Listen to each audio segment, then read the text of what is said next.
Among all the beautiful girls in kingdom, everyone believed the rich prince choose one of them as his bride. Families dressed their daughters in finest clothes. The whole village waiting, confident that the prince's choice would be obvious. My wonderful family, please, before I go deeper into this touching story, kindly subscribe, like, and share. It helps this channel grow and keeps the love for African stories shining bright. Thank you so much. Zola was ruled by the kindest man, King Robert, and his graceful wife, Queen Eleanor. They were good people, and they had everything, almost. King Robert and Queen Eleanor had only one child, a son, and his name was Prince Arthur. He was smart, kind, and had the best laugh. But here's the thing. Arthur wasn't even in Zola.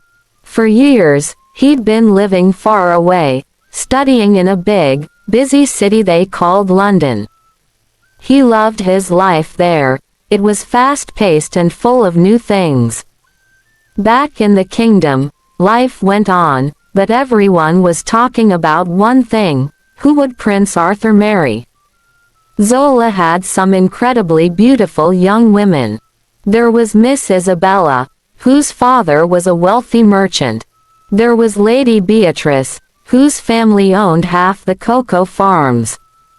Every girl in Zola, especially the rich, well-connected ones, was polishing her smile and practicing her curtsy. They all knew the prince would pick one of them. It was tradition, right? A rich prince marries a rich, high-status girl. Simple math. But wait, let me tell you about Lydia. Lydia was different. She wasn't a lady, and she didn't have a fancy house. She lived in the small, dusty village outside the main royal city. And the sad truth, Lydia was an orphan. She had lost her parents when she was very young, and she was raised by the whole village, chipping in to help her. She worked hard, sweeping floors, selling mangoes in the market, doing whatever she could. No one, and I mean no one, thought the prince would ever know her name. One rainy afternoon, Prince Arthur was busy with his studies when his phone rang. It was his mother, Queen Eleanor. Her voice wasn't warm and light like usual, it was tight and serious. "Arthur," she said, her voice shaking just a little, "your father, the king, is very unwell. It's serious. You need to come home, my son. Immediately." The queen was always strong, so hearing her sound so worried sent a chill down Arthur's spine. Arthur didn't waste a minute. He packed his bags, said his goodbyes, and was on the next plane back to Zola. The journey felt long, and his mind was racing. His father, the mighty King Robert, sick. It was hard to imagine. When he finally stepped off the plane, the warm Zolan air hit him, and he knew he was home, even if the reason for his return was a scary one. The royal palace was usually buzzing, but now it felt quiet, almost too quiet. Arthur went straight to his father's chambers. Seeing King Robert, the man who seemed bigger than life, so frail in bed, was a shock. Arthur stayed for days, talking to his father, listening to his mother, and trying to help. His return was a huge comfort to the king, and slowly, the king started to show small signs of getting better. As soon as the news spread that the prince is back, the atmosphere in Zola completely changed. The rich, ambitious young women saw their chance. They started showing up at the palace gates with gifts, expensive perfumes, exotic fruits, and hand-stitched robes.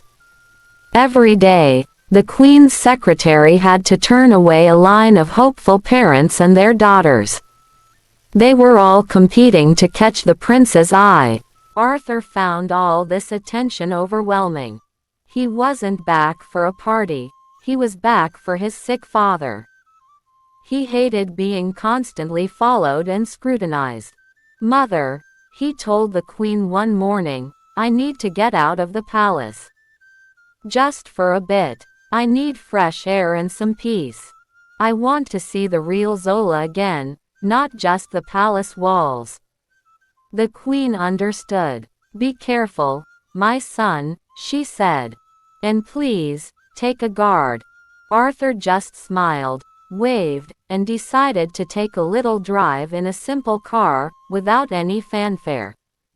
Arthur drove out of the city and onto the old, bumpy road that led to the nearby village. It was a place he hadn't seen since he was a small boy. The houses were simpler, the air smelled of wood smoke and spices, and the people were walking, laughing, and working hard. He drove slowly, taking everything in. He felt a sense of peace he hadn't felt since he arrived. And then, it happened. He was driving past the main village market, a chaotic, wonderful mess of sounds and colors. His car slowed as a small, brightly dressed girl darted across the road. And right there, sitting on a low stool next to a simple table, was Lydia. She was selling little bags of freshly shelled peanuts. Arthur stopped the car. He wasn't looking at her expensive clothes, because she wasn't wearing any. He wasn't looking at her jewels, because she didn't have any. He was looking at her expression. She was smiling at a small child who was trying to bargain for a peanut bag, and her face was lit up with genuine warmth and patience. Her hands, though, were stained from the work, and her clothes were simple cotton. She was beautiful, yes, but it was a quiet, strong beauty that came from within. Arthur pulled his simple car to the side of the road, killing the engine. He knew he was supposed to keep a low profile, but something about this young woman, Lydia, made him feel an irresistible urge to speak to her. He stepped out of the car, and for a moment, the market noise seemed to die down. People stared. A clean, well-dressed stranger had stopped right by the peanut seller. Lydia looked up, squinting a little in the sun. She saw a handsome young man, clearly not from the village, but he didn't have the demanding look of a rich city customer. He smiled, a genuine, warm smile.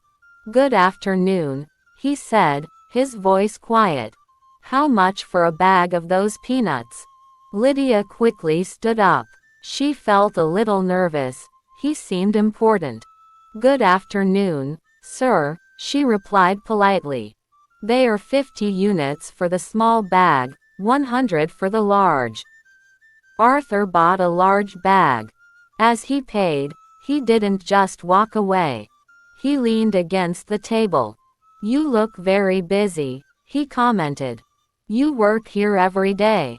Lydia nodded, stacking her coins. "Yes, sir. Since sunrise. The market is where the work is." She didn't complain or ask for pity, she just stated a fact. Arthur was impressed by her simple honesty. He asked her about her day, about the village, and about the best spot for shade. He wasn't asking her to marry him, he was just having a real conversation. Meanwhile, in the busy market, eyes were popping out of heads. "The prince." People started to whisper. Wait, no, they didn't know it was the prince, they just knew he was a wealthy, high-status man. "Look, the rich man is talking to the little orphan, Lydia." The gossip started. What could he possibly want with her? She has nothing. The sight of the dignified man talking so freely and kindly to the village peanut seller was already the biggest scandal of the week. Arthur finally got back into his car, the bag of peanuts on the passenger seat.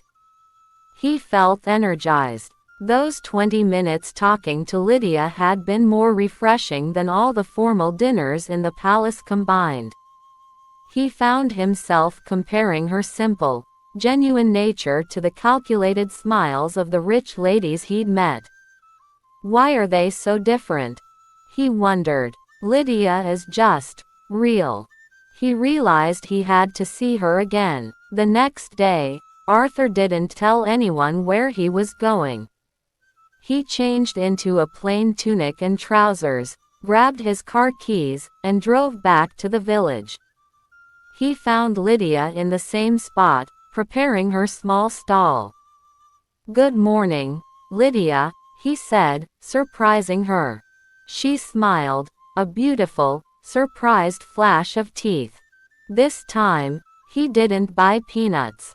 He sat down and helped her string up some dried peppers she was going to sell. He listened to her stories about the village children and her dreams of learning to read properly. Back in the palace, Queen Eleanor was getting worried. Her son was slipping away every day, and all the rich families were complaining that he was ignoring their daughters. Finally, one of the palace guards, who had been secretly following the prince for his protection, reported back, "Your Majesty, the prince spends his afternoons in the village, sitting with an orphan girl named Lydia, who sells food in the market." Queen Eleanor was absolutely shocked. An orphan, a market seller. This was simply not done. The future Queen of Zola had to be educated, well-spoken, and come from a family of standing. She immediately went to King Robert, who was feeling slightly better, and told him the news, expecting him to be furious. "Robert, our son is disgracing the crown. He must be stopped." King Robert listened quietly to his wife's passionate complaints. He thought about his son Arthur, who had always hated formality. He remembered how his wife, Eleanor, had always preached that a good heart is worth more than a full purse. He took a deep breath. "Eleanor," he said slowly, "bring this girl here. I want to meet her." The queen couldn't believe her ears. Meet her. Lydia was terrified. A royal messenger, dressed in the formal palace colors, arrived in the village and demanded she come to the palace immediately to see the king. The villagers were in an uproar. Was she in trouble? Had she upset the prince? Lydia, her knees shaking, put on her one nice dress and followed the messenger. Lydia was ushered into the king's private receiving room. Queen Eleanor was there, looking stern. King Robert was sitting up a little straighter than usual. Lydia dropped into a deep curtsy, her heart pounding. "Your Majesties," she whispered. The king looked at her. Not her dress, not her hands, but her eyes. "Lydia," he said kindly. "My son, Arthur, speaks very highly of you. Tell me, what do you dream of?" Lydia took a brave breath. "Your Majesty, I don't dream of riches or a big house," she said honestly. "I dream of knowledge. I dream of going to a proper school so I can learn to read all the books and teach others to read, too. That is my biggest wish." King Robert smiled, and then he looked at his wife, who now looked less stern and a little thoughtful. This girl wasn't after a crown, she was after a book.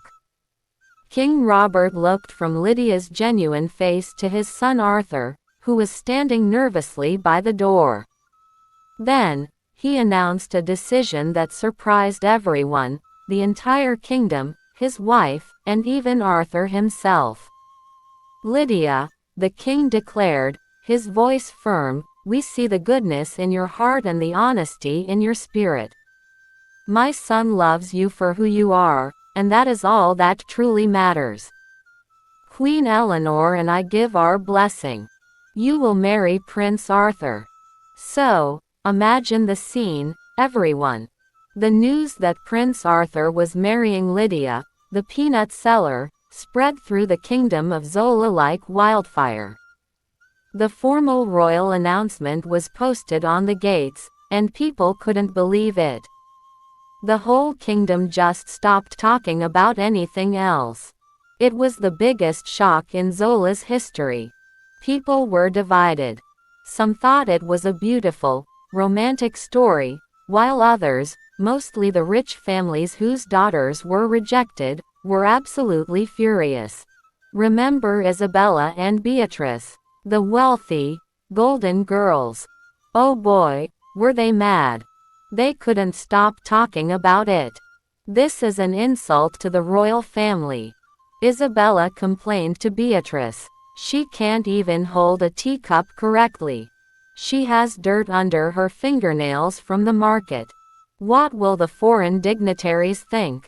They felt that everything they had, their wealth, their education, their status, had been ignored for a simple girl with nothing.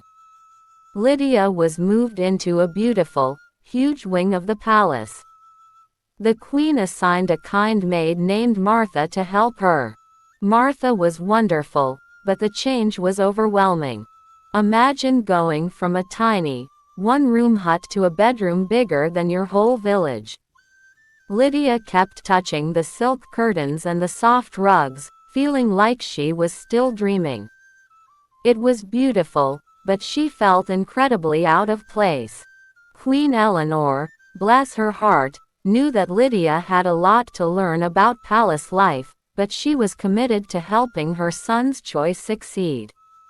The queen called Lydia to her study. "My dear," she said gently, "your heart is pure, and that is why my son chose you. But now, you are a princess, and you must prepare to lead. We start with manners." The queen taught her how to walk, how to greet guests, and which fork to use for dessert. Lydia listened intently, like a student desperate to learn.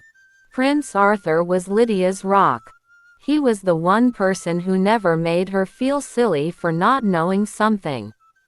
When she was frustrated trying to learn a new dance step, Arthur would laugh and practice with her until they were both dizzy. When she felt intimidated by the huge library, Arthur would sit with her and read aloud. "Lydia," he told her one evening, "you are already a princess in your soul. These things are just details. Don't worry, we'll learn them together." The wedding planning was a massive event. Zola had never seen such a spectacle. Dressmakers, jewelers, and chefs were running everywhere. Lydia felt tremendous pressure. She had to sit for hours being measured and fitted. She kept thinking, is this really me? The girl who was selling mangoes last month. It was exciting, but also incredibly exhausting and stressful. Remember Lydia's biggest dream? Not the prince, not the palace, but knowledge. Arthur and the king hadn't forgotten. Before the wedding, the king made another surprise announcement. Princess Lydia will receive the finest education Zola can provide. She will start school immediately. This was huge. Lydia's face lit up more than when she was shown the royal jewelry. She finally had her chance to learn. Lydia, the future queen, started school. Now, she wasn't sitting in a classroom with children, of course. She had private tutors, the absolute best scholars in Zola, who came to the palace. She devoured everything they taught her. She learned history, languages, arithmetic, and government. She treated every lesson like a gift. She was so focused that her tutors were constantly amazed by her hunger for knowledge. And finally, the day arrived. The sun was shining, the royal guards were in their best uniform, and the entire kingdom lined the streets just to catch a glimpse. Lydia walked down the aisle in the most spectacular wedding gown Zola had ever seen. But the most beautiful part wasn't the dress. It was the look of pure, true happiness on Arthur's face as he saw her. He had chosen his person, and the world was watching. When they were pronounced husband and wife, the cheers were deafening. Lydia was officially Princess Lydia of Zola. The village where she grew up held a massive, joyful party. Even some of the richer families, seeing the genuine love between the couple, started to soften their rigid opinions. Maybe tradition wasn't everything. Soon after the wedding, it was time for Lydia's first official royal duty. The king asked the newly married couple to dedicate a new community center in a small, remote province. Arthur gave a formal speech, but when it was Lydia's turn, she paused. Instead of reading a formal, prepared speech, she spoke from the heart. "I know what it is like to need help," Princess Lydia said, her voice clear and kind. "I know what it is like to work hard for everything. This center is not just a building. It is a place where every person, rich or poor, can come to learn and be supported. I promise to always remember where I came from, and to always fight for the people who need a voice." The people cheered wildly. They felt a connection to this princess that they had never felt with the distant, traditional elite. Isabella and Beatrice watched the news coverage of Lydia's success. They saw her shining during her royal duties, speaking 2 new languages she'd learned, and dedicating schools. They realized that their wealth and status hadn't prepared them for this kind of life. They were simply jealous. "She's actually good at it," Isabella admitted grudgingly to Beatrice. Arthur was immensely proud of his wife. He loved watching her confidence grow with every passing month. She wasn't just catching up to palace life, she was changing it. She brought a new, grounded perspective to royal decisions. "My king," he told his father, "Lydia doesn't just manage the palace, she remembers the people outside the walls." Remember Lydia's passion for reading.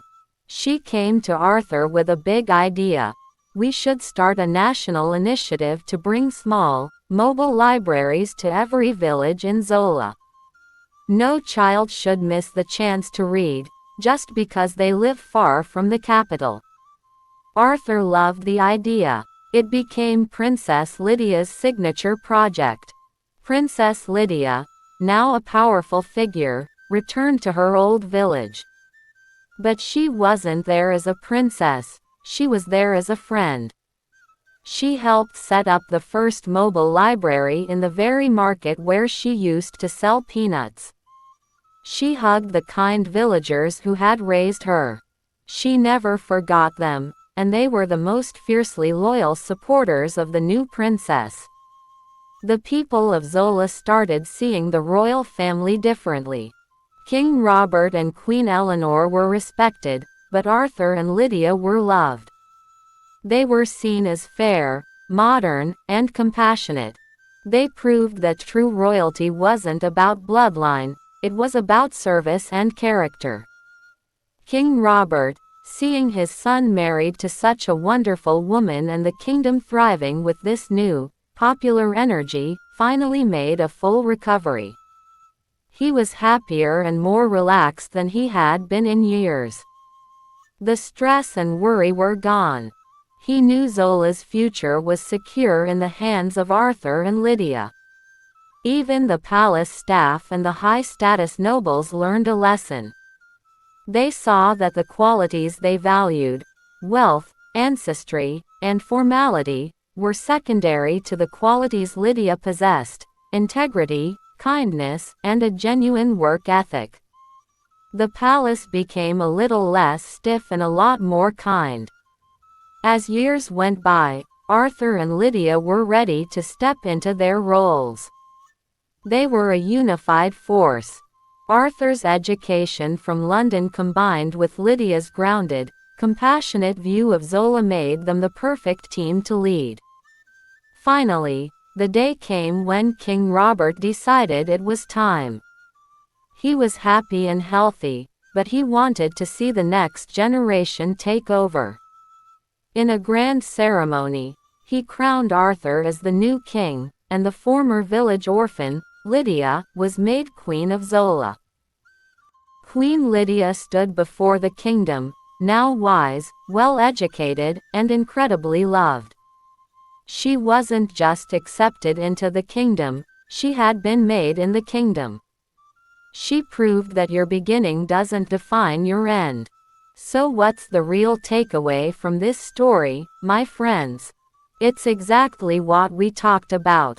Love everyone, whether poor or rich. Judge people by their character, not their bank account or their background. The king and queen, by allowing their son to follow his heart, showed that the greatest wealth a kingdom can have is a leader with a loving and honest heart. And that, my beautiful viewers, is the story of how the prince chose the peanut seller to be his queen. It's a reminder to always look deeper, be kind, and never underestimate the power of a simple, honest dream. If you loved this journey from the dusty village, market to the golden palace, you are officially part of the family. Hit that subscribe button right now and turn on the bell so you don't miss the next incredible African tale we share next week. We've got so many stories about wise kings and brave heroines coming your way. Thank you for watching, and I'll see you in the next one. Until next time, remember, love, faith, and courage are the greatest treasures you can ever have. God bless you all, and bye.